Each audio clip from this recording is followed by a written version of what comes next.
बच्चों, ये पंक्तियां हैं कविता कैकेयी का पश्चाताप से। और कवि हैं मैथिली शरण गुप्त। और मैथिली शरण गुप्त की एक रचना है साकेत। साकेत से ही ली गई ये पंक्तियां हैं, जिसमें कि कैकेयी के उस पश्चाताप की बात की गई है कि जब वो जानती है कि भरत लौट कर आए और भरत ने राजगद्दी को स्वीकार नहीं किया और वो माँ से ही नाराज हुए कि माँ ने ये फैसला क्यों लिया।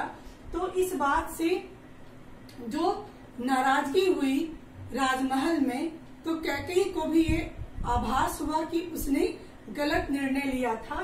तब वो राम को मनाने के लिए जंगल जाती हैं, वन जाती हैं, जहाँ राम की कुटिया है।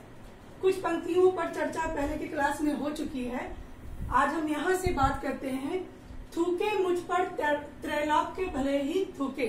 कैकेयी कह रही है कि त्रैलोक्य मतलब तीनों लोक के लोग मुझ पर थूके, क्योंकि मैंने ऐसा गलत निर्णय लिया है। मैंने राम को वनवास दिया है और अपने बेटे की राजगद्दी के लिए, अपनी स्वार्थ और खुशी के लिए ये सारी घटनाएं मेरे कारण घटित हुई हैं। तो वो कह रही है कि मैंने जो गलती की है उसके कारण तीनों लोक के लोग मुझे धिक्कारे।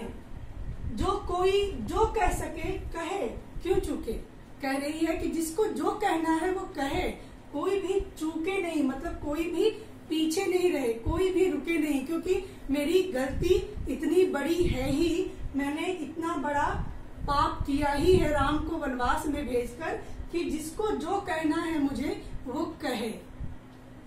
छीने न मातृपद भरत का मुझसे।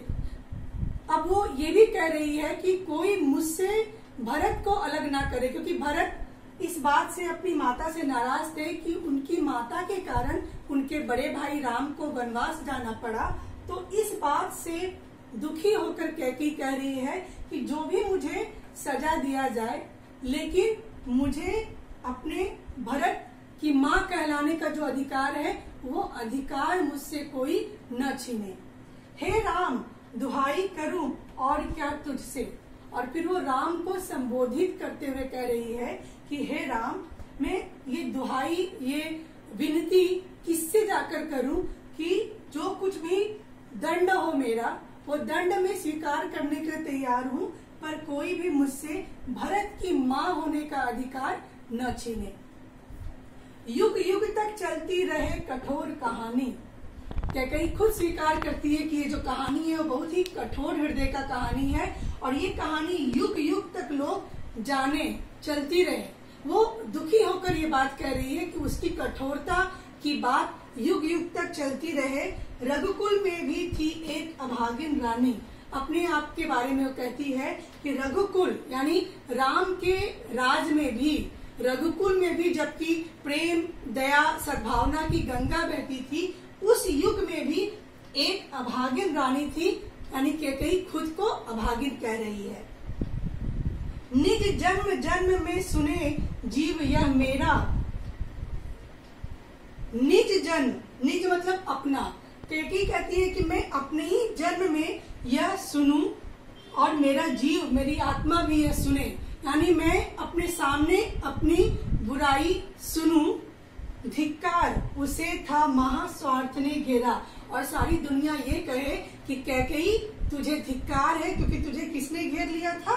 तुझे महास्वार्थ ने घेरा था। तुम सिर्फ और सिर्फ अपनी सुविधा की तुम राजमाता बनोगी और तुम्हारा बेटा राजा बनेगा, तुमने सिर्फ यही सोचा और तुमने सारे नियम, सारे कानून और राम की इच्छा, राम का अधिकार, राजा दशरथ के बारे में तुमने किसी के बारे में कुछ भी नहीं सोचा।